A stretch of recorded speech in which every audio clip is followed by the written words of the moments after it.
Seigneur, ta parole est grande, elle demeure à jamais. Ta parole est infaillible, rien ne peut la supprimer. Chers téléspectateurs, je vous souhaite la bienvenue ainsi qu'à tous nos téléspectateurs dans le monde entier dans un nouvel épisode de notre émission quotidienne d'études toute la Bible, dans laquelle nous présentons une étude complète de tous les livres de la Bible, de la Genèse à l'Apocalypse, tous les jours du lundi au vendredi. Nous sommes arrivés dans notre étude du livre de l'Exode, le deuxième livre de la Bible, au chapitre 14. En arrivant au chapitre 14, nous clôturons une période d'esclavage que le peuple de Dieu a endurée en Égypte, et ils partiront de cette station au désert de Sinaï, où ils passeront une période d'environ 40 ans avant d'entrer dans la terre promise. Permettez-moi au début de souhaiter la bienvenue à notre invité, le frère Youssef Riyad. Bienvenue, frère Merci, Youssef. Merci, frère Riyad. Nous souhaitons la bienvenue à nos invités aussi. Frère Youssef, que représente le chapitre 14 dans l'histoire de cette nation ? Il représente un point de basculement. Et nous pouvons dire qu'à partir de ce chapitre, la délivrance sera accomplie, ainsi que la sortie de la maison d'esclavage où ils ont passé de nombreuses dizaines d'années. Ils étaient vraiment sous les fouets des oppresseurs, affinés au creuset comme l'appelait Ésaïe. Mais par cet acte, deux choses d'une extrême grandeur se produiront. Le peuple sera délivré du Pharaon et des Égyptiens. Et le Pharaon, ainsi que ses soldats, seront engloutis dans les eaux de la mer Rouge. Parfait. Le peuple sera délivré et le Seigneur détruira les ennemis. C'est vrai. De la même façon. La même façon. De la même façon. Permettez-moi de lire quelques versets et de revenir vers vous avec une question. Allez-y. L'Éternel dit à Moïse, « Parle aux Israélites qu'ils reviennent camper devant Pi-Hahiroth, entre Migdol et la mer, vis-à-vis de Baal-Tsephon. C'est en face de cet endroit que vous camperez près de la mer. Le Pharaon dira des Israélites, « Ils sont perdus dans le pays, prisonniers du désert. J'endurcirai le cœur du Pharaon et il les poursuivra. Mais le Pharaon et toute son armée serviront à faire éclater ma gloire, et les Égyptiens sauront que je suis l'Éternel. » Tout se passa ainsi. Je voudrais d'abord un commentaire sur la gouvernance du Seigneur et l'orientation du Seigneur au peuple. Où aller lors de l'Exode? C'est quelque chose qui a commencé juste après la fête de la Pâque. Nous lisons sur la colonne de nuée et la colonne de feu, et la gouvernance est devenue une gouvernance divine. Nous avons vu dans le dernier chapitre, le chapitre 13, que le Seigneur n'a pas voulu qu'ils arrivent, traversent et entrent dans leur terre par le chemin qui passait par le pays des Philistins, parce que les Philistins n'allaient pas les laisser passer, et on allait leur faire la guerre, et eux n'étaient pas à ce moment-là assez qualifiés pour le combat. C'est pourquoi il leur fit faire un détour vers un autre chemin qui ne passe pas par la côte de la Méditerranée. Mais Dieu avait un autre dessein. Nous ne l'avons pas compris à ce moment-là, mais nous le comprenons dans ce chapitre. Le Seigneur voulait être glorifié dans Pharaon et ses armées. Parfait. Il voulait que le peuple voie de leurs propres yeux le Pharaon et toute son armée, tous engloutis dans la mer. Et je pense que cela les sécurisait, les apaisait et les rassurait, sinon ils feraient constamment des cauchemars au sujet du Pharaon, même quand ils seraient dans le désert, les poursuivant pour les ramener. Eux-mêmes, ils les ont vus, devenus des cadavres flottants sur la mer de la Méditerranée, ou plutôt les eaux de la mer Rouge. Et cela indique clairement que Dieu avait une sagesse et un dessein de leur faire passer à travers ce chemin. Donc, en changeant le chemin de l'Exode, le Seigneur a tenté le Pharaon de les poursuivre. Exactement. Pour être glorifié dans le Pharaon et dans son armée, là-bas dans la mer Rouge. Parfait. Parfait. Par suite de ce changement de chemin, il dit au verset 5, « On annonça au roi d'Égypte que le peuple avait pris la fuite. Alors les dispositions de cœur du Pharaon et de ses serviteurs envers le peuple changèrent. Ils se dirent, « Qu'avons-nous fait en laissant partir Israël? Nous n'aurons plus ses services. » Le Pharaon attela son char et prit son peuple avec lui. Il prit 600 chars d'élite ainsi que tous les chars de l'Égypte, chacun avec ses combattants. L'Éternel endurcit le cœur du Pharaon, roi d'Égypte, et le Pharaon poursuivit les Israélites. Pourtant, les Israélites étaient sortis ouvertement d'Égypte. Les Égyptiens les poursuivirent et les rattrapèrent. Tous les chevaux et les chars du Pharaon, ses cavaliers et son armée, alors qu'ils campaient près de la mer vers Pi-Hahiroth, vis-à-vis de Baal-Tsephon. Le Pharaon approchait. Les Israélites levèrent les yeux et virent que les Égyptiens étaient en marche derrière eux. Ils éprouvèrent une grande frayeur et crièrent à l'Éternel. Ils dirent à Moïse, « Est-ce parce qu'il n'y avait pas de tombeau en Égypte que tu nous as emmenés dans le désert pour y mourir? Que nous as-tu fait en nous faisant sortir d'Égypte? N'est-ce pas précisément ce que nous te disions en Égypte? Laisse-nous servir les Égyptiens, car nous préférons être esclaves des Égyptiens plutôt que de mourir dans le désert. » Moïse répondit au peuple, « N'ayez pas peur. Restez en place et regardez la délivrance que l'Éternel va vous accorder aujourd'hui. En effet, les Égyptiens que vous voyez aujourd'hui, vous ne les verrez plus jamais. C'est l'Éternel qui combattra pour vous. Quant à vous, gardez le silence. » Le Pharaon les poursuivit et les rattrapa. Le peuple le vit et était effrayé. Ils dirent des paroles très dures contre Moïse. Nous voudrions un commentaire là-dessus. Oui, en fait, le Pharaon a commencé à changer d'avis. De là, nous comprenons ce que nous avons dit et vu plusieurs fois avant cela dans ce livre, qu'il est menteur et qu'il est têtu. Menteur, il dit quelque chose et change d'avis. N'est-ce pas lui qui a fait sortir le peuple? Nous lisons ces mots dans le chapitre 12. Au chapitre 12, verset 31, la nuit même, le Pharaon appela Moïse et Aaron. Il leur dit, « Levez-vous et sortez du milieu de mon peuple. » Bon, attends jusqu'au matin. Qui peut sortir la nuit? Et ces gens-là ont des enfants et du bétail et ont... Mais qu'est-ce que tu fabriques? Non. À tel point qu'il est dit qu'ils ont dû emporter leur pain ou bien leurs pâtes avant qu'elles soient levées. Tu avais très hâte, tu les as sortis. Ici, on lui annonça la fuite du peuple. Ça alors, c'est toi qui les as fait partir. Les dispositions de son cœur changèrent parce qu'il est menteur, comme nous l'avons compris, et c'est une image de son maître qui est très grand. Le père de tout menteur. Le père du mensonge dont le Christ a parlé, le diable, menteur est le père du mensonge. Mais on voit aussi qu'il était têtu, c'est-à-dire, il n'est pas prêt à abandonner. Mais mec, ton fils aîné a été tué. Au moins assiste aux funérailles de ton fils, n'importe quoi. Mais si ce n'était pas pour sa mort, il les aurait poursuivis jusqu'à l'éternité. Et c'est en fait une image de Satan. Si le Christ n'était pas pour nous sur la croix par sa mort, il a pu rendre impuissant celui qui exerçait le pouvoir de la mort, le diable, alors nul de nous n'aurait été délivré. Mais comme vous l'avez dit, le peuple, je dirais, ne pouvait pas comprendre ni le plan de Dieu ni la pensée de Dieu. Ils ont considéré cela comme une défaite cuisante, bien que ce soit une victoire écrasante. Et ça nous montre que les pensées de Dieu ne sont pas nos pensées, concernant le salut en particulier. Qui dit que quelqu'un qui est pendu à la croix et incapable de se sauver lui-même peut être un moyen de salut pour le monde entier? Donc la sagesse de Dieu est cachée au peuple, elle est cachée même aux chefs de ce temps qui sont voués à la destruction, car s'ils l'avaient connu, ils n'auraient pas crucifié le Seigneur. Je vous remercie, nous ferons une pause, puis reviendrons pour une question.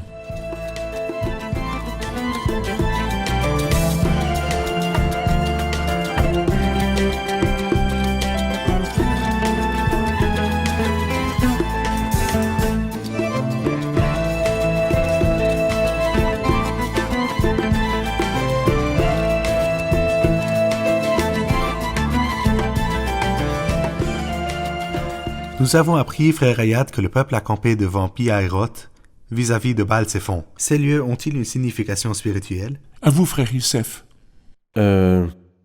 L'expression Pi-Hahiroth veut dire porte de la liberté ou bien bouche de la liberté. Et en fait, le croyant passe par cette station, la station de Pi-Hahiroth, mais avant cela, il y a le cri le plus dur que le croyant pousse. Exactement comme l'image que nous voyons là. Ils sont à Pi-Hahiroth, ils seront libérés. Ils traverseront la mer Rouge et ils verront le Pharaon noyé. Ils chanteront et la grande délivrance qu'ils verront en ce jour-là commencera. Mais avant cela, ils ont crié et des cris amers. Pourquoi ne nous as-tu pas laissé mourir en Égypte? Cela valait 1000 fois mieux pour nous de mourir en Égypte plutôt que de mourir dans le désert. Ils n'étaient pas les seuls à crier, mais même Moïse. Le Seigneur lui dit dans le verset 15, il lui dit pourquoi ces cris, bien que nous ne lisions pas que Moïse ait crié au Seigneur. Mais il semble que Moïse poussait des cris inaudibles, et Dieu les a captés, parce que Dieu entend les soupirs du cœur, les gémissements du prisonnier. Dieu les entend. Et c'est ce que nous voyons dans l'Épître aux Romains qui nous raconte l'histoire de la libération et de la rédemption. Nous ne lisons pas au sujet de Pi-Hahiroth dans Romains 5. Nous lisons que le Christ est mort pour nous alors que nous étions encore sans force. Mais vous ne verrez Pi-Hahiroth que dans Romains chapitre 8, après le terrible cri de Romains 7. Le dernier verset dans Romains 7, « Malheureux être humain que je suis ». N'est-ce pas le même cri que celui-ci? Est-ce parce qu'il n'y avait pas de tombeau en Égypte que tu nous as emmenés mourir au désert? Il valait 1000 fois mieux pour nous de mourir en Égypte. Le cri de quelqu'un qui est fatigué. Et dans Romains, chapitre 7, le cri d'un malheureux. Malheureux être humain que je suis, mais juste après, mais que Dieu soit remercié par notre Seigneur Jésus-Christ. Et ensuite, il continue, il n'y a donc maintenant aucune condamnation et la loi de l'Esprit qui donne la vie. En Jésus-Christ m'a libéré de la loi du péché et de la mort. Et la liberté a commencé, dans son plein sens, dans Romains 8. Permettez-moi de m'arrêter un instant sur ce lieu géographique et dire que le lieu de l'Exode a été à travers les âges attaqué par les sceptiques. Oui, Certains disent que le peuple n'a pas du tout traversé dans les eaux de la mer Rouge et que la mer Rouge n'a pas été fendue, mais qu'ils ont traversé des étangs que le peuple observait les marées, et quand les marées se produisaient, le peuple pataugeait dans les eaux de ces étangs, jusqu'à ce qu'ils arrivent à l'autre rive. C'est une opinion parmi d'autres qui contredisent l'idée de l'exode du peuple de Dieu, de la mer Rouge. Si vous voulez nous répondre, que diriez-vous avant de quitter ce lieu géographique? non, en fait, moi, je me soucie très peu de ce que disent les sceptiques, qui ne croient pas en Dieu en premier. S'ils croyaient en Dieu, Dieu est tout-puissant. Et si Dieu est tout-puissant, on lui attribue alors les miracles. Quant à ceux qui refusent d'attribuer les miracles à Dieu, une chose des deux. Soit ils ne croient pas en l'existence de Dieu en premier, soit ils croient en son existence, mais qu'il est impuissant et incapable, ou bien il est en quelque sorte esclave de la nature dont il a lui-même mis les lois. La traversée de la mer Rouge dans l'Ancien Testament était considérée comme étant la révélation de la puissance de Dieu. C'est vrai.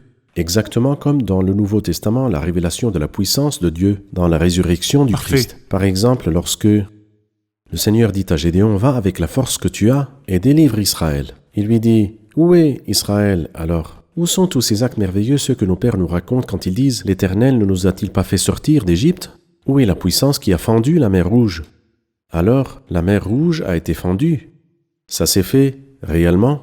C'est par la foi, comme il dit dans Hébreux 11, qu'ils ont traversé la mer Rouge comme un terrain sec, tandis que les Égyptiens ont été engloutis lorsqu'ils ont tenté de passer. Donc c'était un moyen de salut pour un groupe et un moyen de perdition pour un autre groupe.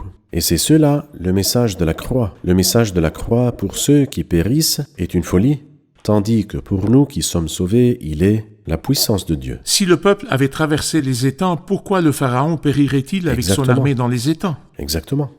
Et le fait qu'il regardait la marée signifie que l'armée du Pharaon, personne ne comprenait rien à la marée, des absurdités. Rahab a dit de ce terrain sec, nous avons appris comment l'Éternel a Exactement. asséché devant vous l'eau de la mer des roseaux. En l'apprenant, nous avons perdu courage, donc elle a appris exactement ce qui s'est passé. Laissez-moi dire que lors du jugement, Rahab se lèvera avec cette génération et la condamnera Exactement. parce qu'elle a cru à la puissance de Dieu, alors que ces théologiens infidèles n'y croient pas. Je voudrais m'arrêter sur 2 versets et en tirer un enseignement des versets 13 et 14. Moïse répondit au peuple, « N'ayez pas peur, restez en place et regardez la délivrance que l'Éternel va vous accorder aujourd'hui. » Et ensuite il dit, « C'est l'Éternel qui combattra pour vous, quant à vous, gardez le silence. » Quel est le rôle que nous avons à jouer devant le grand salut de Dieu? En fait, dans la mer Rouge, le peuple n'avait absolument aucun rôle à jouer. Restez, regardez. Quel est exactement mon rôle dans la croix? Mais rien. Mes péchés ont conduit le Christ à la croix. Qu'ai-je fait encore? Je n'ai rien fait du tout. Mais j'ai vu le Christ qui est mort pour moi, lui qui a été donné à cause de nos fautes, qui est ressuscité à cause de ma justification, et j'ai cru. Alors la chose que nous devons faire est ce qui se trouve dans le dernier verset de ce chapitre. Il eut confiance en Dieu et en son serviteur Moïse. Nous devons simplement croire à une grande nouvelle qui s'est accomplie. Mais quand nous parlerons de l'entrée dans la terre promise, en passant par le fleuve du Jourdain, à ce moment-là, ils ont dû faire des choses. C'est un autre aspect de la rédemption. Mais là, l'aspect est rester et regarder. vous ne ferez rien. Nous apprenons partout dans la Bible que le chemin de la bénédiction vient de la part de Dieu et l'homme garde le silence. Exactement. L'homme reste en place et garde le silence et Dieu œuvre. Quand Dieu a promis la descendance à Abraham, Abraham était dans un état Endormi, de profond c'est sommeil, vrai. endormi. Dieu est celui qui fera tout et Exactement. dans le salut, le Christ a accompli le travail et nous n'avions d'autre rôle que la foi. C'est avant que je sois né. Il a accompli le C'est salut. vrai. Il a dit tout est accompli. Quand je suis venu, j'ai cru. Parfait. Verset 15, l'Éternel dit à Moïse, « Pourquoi ces cris ? Dis aux Israélites de se remettre en marche. Et toi, lève ton bâton, tends ta main sur la mer et fends-la. Ainsi les Israélites pénétreront au milieu de la mer à pied sec. Quant à moi, je vais endurcir le cœur des Égyptiens pour qu'ils y pénètrent après eux. Et le Pharaon ainsi que toute son armée, ses chars et ses cavaliers feront éclater ma gloire. Les Égyptiens sauront que je suis l'Éternel quand le Pharaon, ses chars et ses cavaliers auront fait éclater ma gloire. » L'ange de Dieu qui marchait devant le camp d'Israël quitta cette position et marcha derrière eux. Et la colonne de nuée qui les précédait fit de même. Elle se plaça entre le camp des Égyptiens et le camp d'Israël. Cette nuée était obscure d'un côté et de l'autre elle éclairait la nuit. Les deux camps ne s'approchèrent pas l'un de l'autre. Je voudrais un commentaire à partir de ces versets sur la façon dont la bataille a été menée de la part de Dieu. Eh bien, c'est Dieu qui les a dirigés, qui leur a ordonné d'aller à Pi-Hahiroth. Et puis, le Seigneur a endurci le cœur du Pharaon pour être glorifié en lui. Et ce mot est apparu au moins 3 fois dans le verset 4 et dans le verset 17 et 18. Le Pharaon et toute son armée serviront à faire éclater ma gloire. Et bien sûr, là, il est clair que le Seigneur a été vraiment glorifié. Dans cette personne qui avait dit au début « Qui est l'Éternel ? Je ne le connais pas, et je ne laisserai pas partir Israël. » Mais il laissa partir Israël. Il connut l'Éternel, et le reconnut et dit « C'est l'Éternel qui est juste, et mon peuple et moi sommes coupables. » Et il y a toujours un jugement final qui l'attend. Et cela s'applique aussi à tous ceux qui insultent Dieu. Dieu donne aujourd'hui une opportunité de patience et de grâce et d'attente, mais ceux qui ne profiteront pas de l'opportunité de la grâce, le jugement viendra. Après que le Seigneur ait dirigé ou ait ordonné le Pharaon de suivre les Israélites, ils sont arrivés, le peuple a crié et Moïse a crié. Puis le Seigneur a fait une chose merveilleuse, il quitta sa position devant le peuple et marcha derrière le peuple. C'est comme s'il devenait une barrière qui séparait entre les Égyptiens et son peuple. C'est comme s'il leur disait « Les Égyptiens ne pourront ni avancer, ni tuer, ni faire du mal à aucun de vous, sauf s'ils me font du mal à moi, et personne ne pourra me faire du mal. Il te serait dur de te rebeller contre les aiguillons. » Moïse tendit sa main sur la mer et l'Éternel refoula la mer au moyen d'un vent d'est qui souffla avec violence toute la nuit. Il assécha la mer et l'eau se partagea. Les Israélites pénétrèrent au milieu de la mer à pied sec et l'eau formait comme une muraille à leur droite et à leur gauche. Les Égyptiens les poursuivirent, tous les chevaux du Pharaon, avec ses chars et ses cavaliers pénétrèrent après eux au milieu de la mer. Très tôt le matin, l'Éternel regarda le camp des Égyptiens depuis la colonne de feu et de nuée, et il sema le désordre dans le camp des Égyptiens. Il fit dévier les roues de leurs chars et rendit ainsi leur conduite difficile. Les Égyptiens dirent alors, « Prenons la fuite devant Israël, car l'Éternel combat pour lui contre nous. » L'Éternel dit à Moïse, « Tends ta main sur la mer, et l'eau reviendra sur les Égyptiens, sur leurs chars et leurs cavaliers. » Moïse tendit sa main sur la mer. Vers le matin, la mer reprit sa place. Les Égyptiens prirent la fuite à son approche, mais l'Éternel les précipita au milieu de la mer. L'eau revint et couvrit les chars, les cavaliers et toute l'armée du Pharaon qui avait pénétré dans la mer après les Israélites.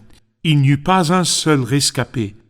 Quant aux Israélites, ils marchèrent à pied sec au milieu de la mer, et l'eau formait comme une muraille à leur droite et à leur gauche. Nous ferons une pause puis reviendrons pour prendre une question sur ces parties.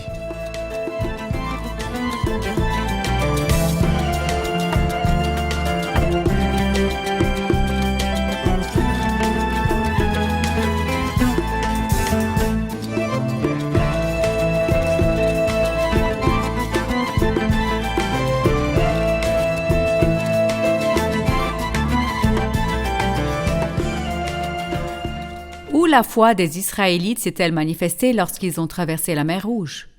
À vous, frère Youssef. Oui, nous voyons cela dans l'Épître aux Hébreux, c'est par la foi qu'ils ont traversé la mer Rouge comme un terrain sec, tandis que les Égyptiens ont été engloutis lorsqu'ils ont tenté de passer. Et je dis que cet acte est peut-être, pour ainsi dire, le premier et le dernier par rapport à ce peuple, pour cette génération, où leur foi s'est manifestée, car après ils se sont égarés pendant 38 ans dans le désert à cause de l'incrédulité. Comme si Dieu disait c'est par la foi qu'ils ont traversé la mer, puis il dit c'est par la foi que les murailles de Jéricho sont tombées. Et les 40 ans sont tombés. Et pendant tous ces 40 ans, pas un seul acte de foi, mais là ils avaient vraiment la foi. C'est lorsqu'ils traversaient, l'eau formait une muraille à droite et à gauche, c'est vrai, mais qui peut faire confiance à l'eau? Qu'elle ne viendra pas sur nous. Le seul fait de traverser, cette traversée, exige que vous fassiez confiance à Dieu et la confiance était là. Et dans le dernier verset de ce chapitre, il nous assure qu'ils avaient de la foi. Parfait, merci. Pour compléter ces parties que nous avons vues ou que nous avons lues, nous savons comment le Seigneur a contrôlé les événements et a fait sortir son peuple qui marcha à pied sec au milieu de la mer et l'armée du Pharaon les poursuivit sur ce chemin qui a été ouvert dans la mer, mais de la même façon dont le peuple a traversé, l'armée du Pharaon a péri. Je voudrais savoir comment la croix est devenue un salut pour nous, mais un jugement pour nos ennemis. Satan est le plus grand ennemi. Oui, en fait, comme vous l'avez déjà dit, deux choses se sont passées dans la mer Rouge. La délivrance définitive du peuple et la mort du Pharaon. J'aime à lire un verset qui se trouve dans le psaume 136, dans lequel se répète le mot « Sa bonté dure éternellement ». Ça se dit 26 fois. Alors il nous dit dans le psaume 136 les paroles suivantes « Il a coupé la mer des roseaux en deux, et sa bonté dure éternellement. Il a fait passer Israël en plein milieu. Oui, sa bonté dure éternellement. Il a précipité Pharaon et son armée dans la mer des roseaux. Sa bonté dure éternellement, c'est-à-dire la mort du Pharaon, pas parce que sa vengeance dure éternellement, même pas parce que sa justice dure éternellement, mais parce que sa bonté dure éternellement. La délivrance d'avec quelqu'un comme le Pharaon qui a insulté Dieu, qui est une image de Satan. Comment le salut nous est-il parvenu? Et la perdition à Satan par la croix. La méthode est simple. Il détenait contre nous la sentence de la mort. Et c'est le sens du mot celui qui exerçait la puissance de la mort. C'est-à-dire il détenait contre moi mes péchés. Et puisque Dieu est juste et saint, comme s'il disait à Dieu tu es juste, et tu es obligé de signer la sentence de mort éternelle contre cette personne qui a transgressé contre toi et qui a violé tes lois et péché contre toi. Il détenait contre nous le jugement. Mais lorsque le Christ est mort à ma place, et en fait, c'était quelque chose de caché à Satan. Donc son argument est tombé, et c'est le sens de par sa mort, il rend impuissant celui qui exerçait le pouvoir de la mort. Mais il ne s'arrête pas là. Il continue et libérer tous ceux que la peur de la mort retenait leur vie durant dans l'esclavage. J'ai été libéré, parce qu'il y a quelqu'un qui est mort à ma place. Et le diable a perdu son argument. La chose la plus précieuse qu'il possède, qui est sa juste plainte contre moi, est tombée dans la croix. Parfait. Verset 30. Ce jour-là, l'Éternel sauva Israël de la main des Égyptiens. Israël vit les Égyptiens morts sur le rivage de la mer, et il vit la main puissante que l'Éternel avait dirigée contre des Égyptiens. Le peuple craignit l'Éternel et il eut confiance en l'Éternel et en son serviteur Moïse. Les derniers mots de ce chapitre nous disent que ce qu'a fait Dieu a laissé sa marque dans l'esprit et le cœur des Israélites. Qui voyez-vous? Eh bien, comme nous l'avons dit, que ceci est devenu, pour ainsi dire, proverbial, ou bien le critère de ce que Dieu peut faire. Parce qu'il ne faut pas sous-estimer la force du Pharaon, et l'humiliation dont souffrait le peuple ne s'est peut-être jamais produite dans l'histoire des peuples auparavant. Mais le Seigneur les a délivrés. Il les a sauvés en une seule nuit. Quelqu'un a dit, pour faire sortir le peuple d'Égypte, une nuit. Mais pour faire sortir l'Égypte du peuple, il faut une génération entière. 40 ans. Mais j'aime aussi attirer l'attention sur un verset qui est un peu étrange. Quand il dit comme ça dans le verset 27, il dit « Les Égyptiens prirent la fuite à son approche. » L'approche de quoi? L'approche de l'eau. Ils prenaient la fuite de l'eau. Et puis ils se précipitèrent de toute leur force pour rencontrer l'eau, comme si Dieu voulait dire qu'il n'y a pas d'échappatoire. Si vous voulez fuir, fuyez maintenant.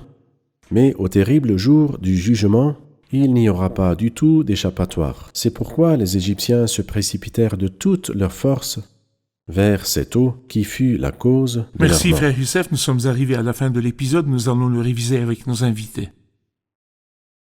Qu'avons-nous appris de l'épisode d'aujourd'hui?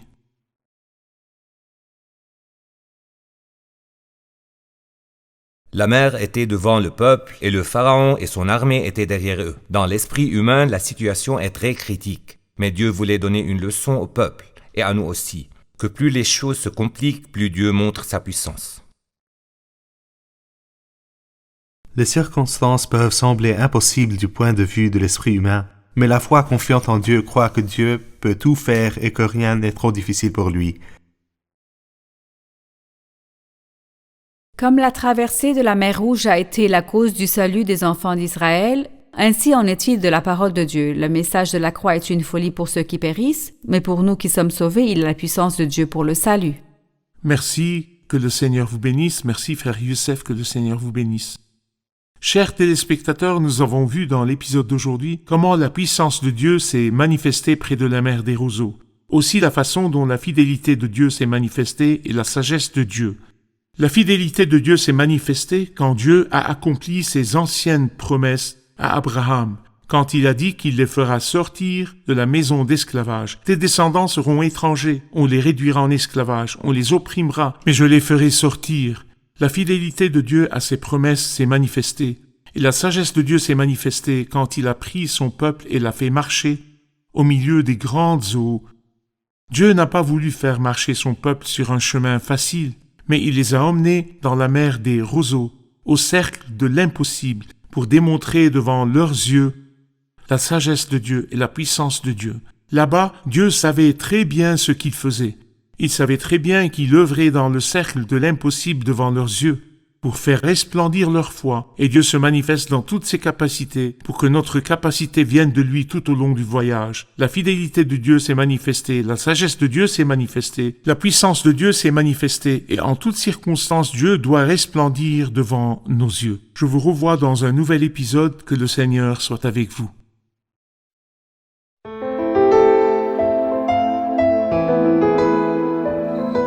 Seigneur, ta parole est grande, elle demeure à jamais. Ta parole est infaillible, rien ne peut la supprimer.